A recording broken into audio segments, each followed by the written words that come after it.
I specifically speak for 700,000 plus Americans in my district when I say that if you think this bastardization of the Constitution will be met with silence, then you know nothing of the America I know. You want my guns. I know it. We all know it. Well, Mr. Speaker, you can come and take them. And Congressman Cawthorn joins us now. Congressman, thanks for joining us here on National Report. It's an honor to be with all you. Thanks for having me. Good to see you. All right, so what is it really about these new gun control bills that concerns you the most? Clearly, you're pretty passionate about it. Oh, absolutely. You know what? The thing that really concerns me the most is they have these benign names saying background checks or increased background checks. But when you start digging down into the actual transcripts of the bills, you realize that it sets up a bureaucratic process that once weaponized could very easily be used against the American people to keep them from being able to purchase or obtain firearms for lawful purposes. It just is very clear that the federal government does not understand what the Second Amendment is really all about. Congressman, talk to me a little bit about what you said in your speech, and I'm trying to think of exactly, how you worded it, which was very well put. But you talked about the Democrats are not there to debate this bill at all. That's not what it was about. Tell me your thoughts on that. Do you really think they don't care about hearing the other side of the argument? This is exactly what I believe. In the beginning, you said I gave a fiery floor speech, but actually it was just how normal Americans talk. I think we've been using these kind of political platitudes for far too long. And it's time we start talking about exactly how Americans truly do feel, which is something that you do on this show very well. But what we're talking about is that the Democrats have come to this Congress, the 117th Congress, and they have just started shoving very, very radical liberal agendas down the Americans' throats without actually having floor debates, without actually sitting there and discussing it with the other side, trying to find a middle ground that works for all Americans. To them, it's either their way or the highway.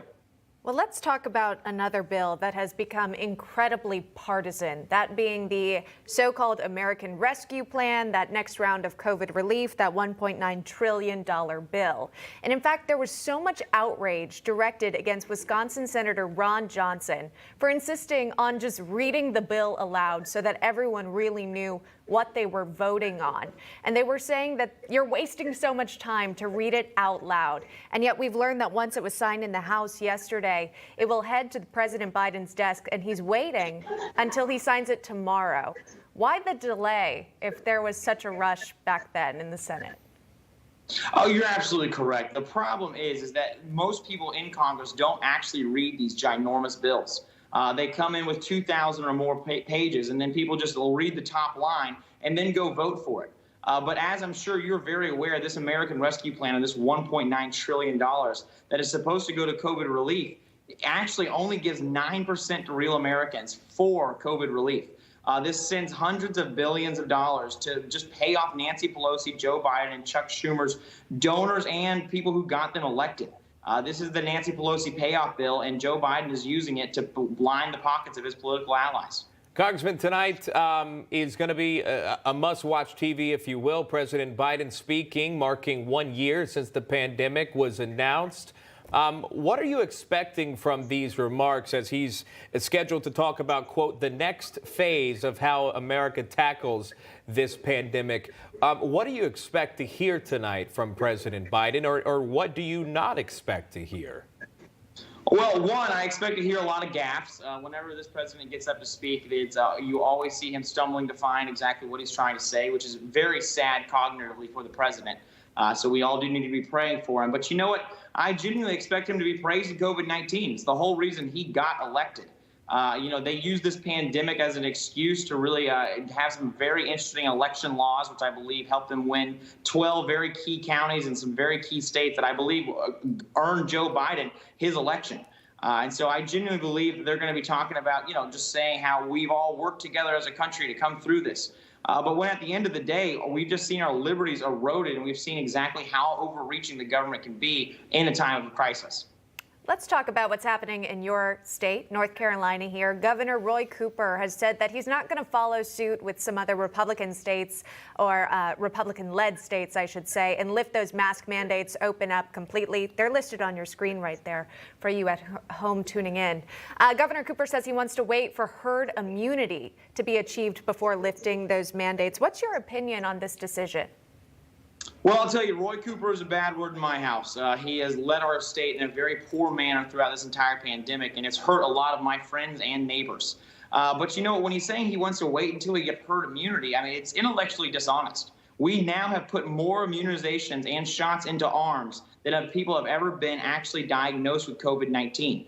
We've vaccinated over 30 million people, and I believe only 28 million people have ever actually been diagnosed with COVID-19. So I believe now is the right time to start opening up our states. The American people need it. They don't need a stimulus check. They need a job. Congressman, you know, one of the dominating headlines right now is the crisis on the border. What's happening on the border and how many migrants are coming through, how many arrests have been made, the increase. In fact, they're considering now a NASA facility to hold migrants coming through because they need more space. There seems to be mixed messaging based on Roberta Jacobson, she's the border czar, yesterday, of telling folks, hey, you can come in, but don't come in now. What are your thoughts on this and how the Biden administration is handling the crisis at the border? Well, you know what? They're not even calling it a crisis. They're just saying it's a situation. But, you know, the prince of the left, Barack Obama, when he was president, he stated that if only 1,000 immigrants, illegal immigrants, were crossing our southern border a day, then that would be a national emergency. At that time, there was probably about 400 or 500 people crossing a day. So he's trying to downplay it. But right now, there are estimated to be over 6,000 illegal immigrants crossing our southern border every single day. And in these immigrants' own words, when CNN's interviewing them, they say that they're counting on Joe Biden to keep their commitment to them. I have to shake my head and wonder, who is Joe Biden's commitment to? It needs to be to no one but the people of the United States of America. I feel for people. I have empathy. I want to help people in the world as a Christian. But that's not the duty of our government. The duty of our government is to put Americans first and to put our needs first, not those of some other country. All right, we'll leave it right there. I appreciate your time. Congressman Madison Cawthorn in North Carolina, good to see you. Thank you. It's an honor. Have a great day. You too. I know we've showed this to you, but a terrifying moment for an anchor on set of ESPN. This was in Colombia. Yeah, he was pinned against his desk after a part of the set fell on top of him. We'll show you the video. Cuando todo el mundo... Ay, no, tranquilo. Cuando todo el mundo... Oh, it makes me jump every time that I see it again. But let's watch it again. He's okay. Good news for everyone. He reportedly escaped without any injury. He didn't escape. My man is trapped. So it's great to hear that he's doing okay. I'm hoping maybe he'll take just a little bit of time off to recover from that. What's the first thought? Secure the set. I know. Well, luckily everything's good here. I think we're fine. What's the first thought you have? Because when I watch the video, maybe you at home too, I'm looking at everyone else's reaction. How are you staying seated? If something fell on you, watch these guys. He hops, but no one gets up to be like, maybe pull the set off of him. Shaun, I would hope if the wall came crashing down on me, you would lift it. I'm your guy. No, I'm going to get up and I'm going to help you out. I'm going to pause the show. I'm like, hold on. Let me take the set off of Rechenberg here. It's one of those things where you just can't ignore it. You know, it's weirder to ignore the fact that it happened and play it off like nothing happened. Help your coworker. What's happening behind the scenes? They're like, oh, you deserve that one. You know what I'm saying? No. I don't know. But they're tough to watch. saying tranquilo. Yeah. Calm. Tranquilo, so, that's right. Yeah. He's okay, and that's why we can talk about it. Michigan Governor Gretchen Whitmer could face criminal charges over her handling of a similar situation. Eyebrows were raised when Whitmer's health department director suddenly resigned in January, and his departure has still not been explained. Republicans in Michigan state legislature said they will hold hearings into allegations that he'd received hush money payments. To help us break it all down, we're joined by Ted Goodman, communications director of the Michigan Republican Party. Good to see you, Ted. Thanks for coming on today.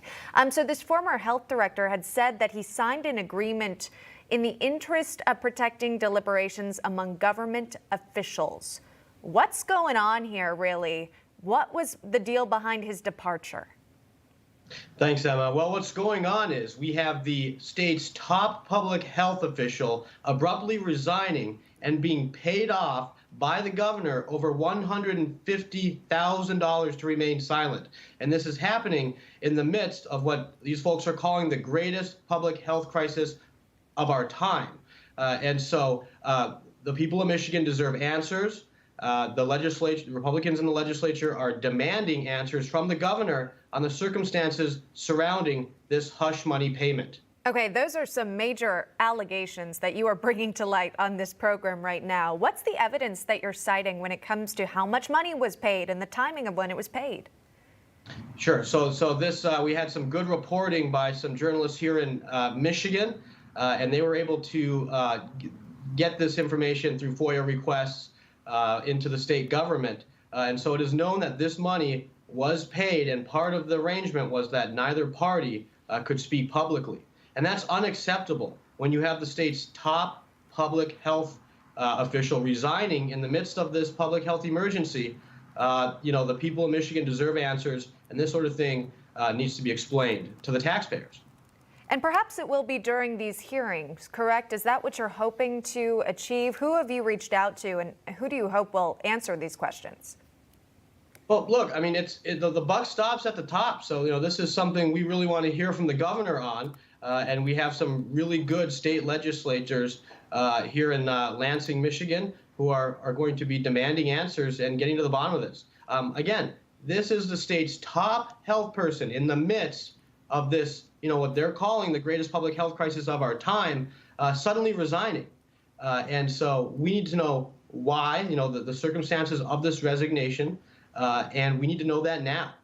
Again, that is Robert Gordon, the director of the Michigan Department of Health and Human Services. So as you say, the one who's really, you would think, advising Governor Whitmer throughout the coronavirus pandemic, specifically when it comes to policy in the state of Michigan. Has he been subpoenaed to testify?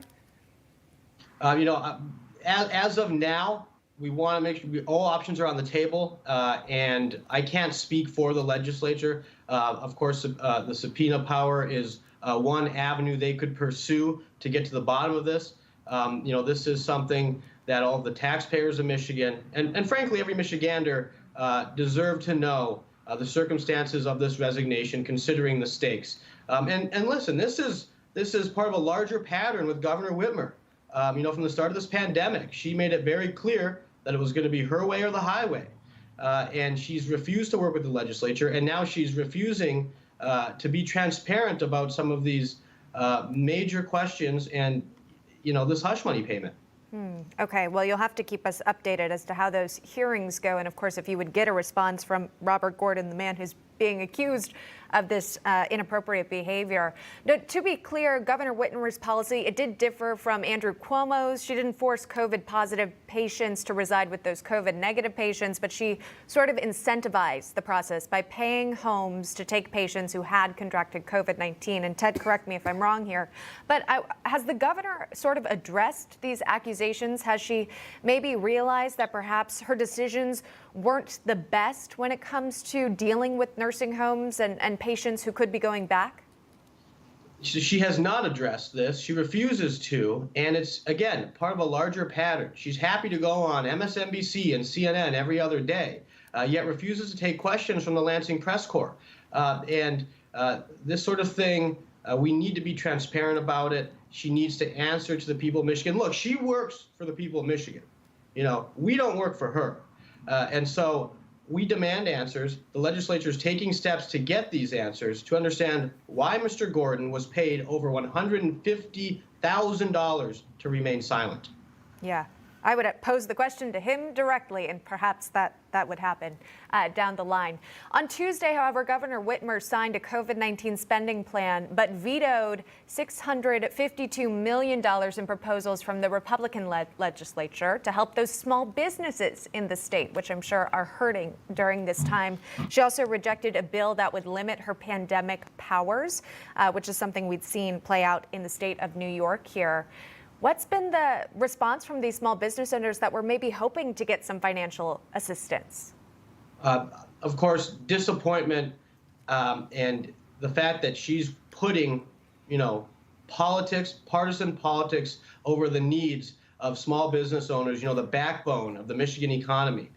She's putting politics over the needs of these folks. And it's extremely unfortunate, and it's something that every Michigander needs to know going into 2022. Governor Whitmer has turned this response to the global pandemic into, a partisan fight. And it's absolutely disgusting and unfortunate. Those midterm elections, clearly ones to watch in more states than one. Ted Goodman from the great state of Michigan joining us live on the program. Ted, thank you so much. We appreciate it. Thanks a lot. Appreciate it. Thanks. All right, time now for our Newsmax News Minute. Rachel Roller joining us live. Good morning, Rachel. Good morning, Shaun. Here's a look at some of those other stories making headlines today. House Democrats are seeking a private briefing from FBI Director Christopher Wray on the threat of white supremacy infiltration of law enforcement. Now, the House Democrats say that the FBI has been too dismissive of this threat. This threat has been brought up to FBI officials in the past who have said that the white supremacy within the law enforcement is insignificant. Former President Donald Trump urging retired football star Herschel Walker to run for Georgia Senate in the next election. Trump's recommendation came in a new statement from his Save America PAC, where he said that the legendary Walker would be unstoppable if he ran for office. Now, Walker was an avid supporter of President Donald Trump during his presidency and would face newly elected Democrat Senator Raphael Warnock if he does, in fact, decide to enter that Senate race.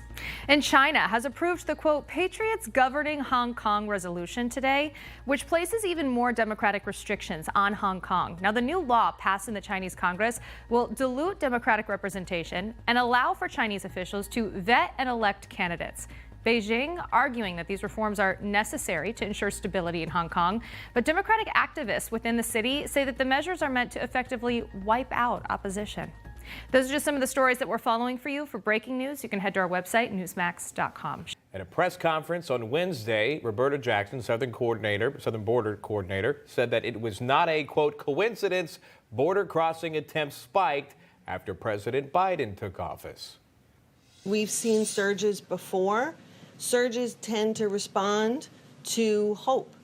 And there was a significant hope for a more humane policy after 4 years of, pent-up demand.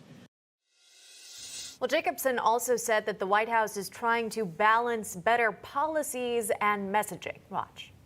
I think when you look at the issue of mixed messages, it is difficult at times to convey both hope in the future and the danger that is now. And that is what we're trying to do. And I will certainly agree that we are trying to walk and chew gum at the same time. We are trying to convey to everybody in the region that we will have legal processes for people in the future, and we're standing those up as soon as we can. And so we are trying to send both messages, and smugglers are only trying to send one message. So we're relying on every means we can to get that message out there, and that leads me to want to reiterate, as I did before, que la frontera está cerrada. All right, our panelists join us now to discuss. Republican strategist Amy Tarkanian, she's former Nevada State GOP chairwoman. Also Boyd Matheson, former chief of staff for Senator Mike Lee, an opinion editor at Deseret News. And finally, political analyst Mark Halperin. Okay, so the Biden administration appears to be sort of figuring this out as they go. It makes you wonder what the policies are. They had months to prepare. Now thousands of people are coming in, many testing positive with COVID. Amy Tarkanian, I'll start with you. Are you concerned about leadership when it comes to solving this problem? Well, absolutely. There's no mixed messaging going on here. This is intentional. They are feeding the American public one message intentionally, once again, while it's spreading far and wide that we are open for business as far as Central America and Mexico. They are coming in by the droves. The fact that this administration is so hyper-focused on basically removing any policy that the Trump administration had in place, which, mind you, it was actually very successful. And that's why we saw lower numbers coming across under Trump. And the fact that they stopped construction. So now we have wide gaping holes for the coyotes and the human traffickers to, push these people through. They're making tons and tons of money. I mean, it's reported anywhere from, $3,000 to $4,000 per person. And depending on your ethnicity, if you're African, if you're Asian, they can get anywhere from $20,000, $30,000 a person. So a lot of these cartel are actually no longer even dealing with drugs. They're now just focused on human smuggling. And this is not humane like this administration would like to paint the picture. Mark, the figures are staggering. Of what we know so far, by the way, border crossing spiked by at least 28% last month to more than 100,000 people. CNN reported the same thing. The number of unaccompanied children stopped along the border, that's tripled in the past couple of weeks. They're possibly using a NASA facility, as reported by ABC News, to hold these migrants because there is an overflow. I'm just curious, from a political lens, how are the Republicans viewing this? Because there seems to be different messaging despite which side of the aisle that you're on. Well, Republicans and Democrats, and some Democrats are viewing it just the way Amy is, which is that this is not humane. It's not fair to the American people. Joe Biden said his presidency would not be a third Obama term. And on immigration, that's true. Barack Obama made an effort to control the border. Barack Obama made an effort to deport people who came here illegally. This is, I think, the biggest political problem the Biden administration has right now. It's of their own making. And that press conference yesterday was just one ironic line after another, not meant to be funny, but funny in a way, because what they say they're doing is exactly what they're doing. And they're trying to downplay it. It can't be downplayed, and they're not on a path to fixing it. They can open all the facilities they want. As long as the border's open, more people will come.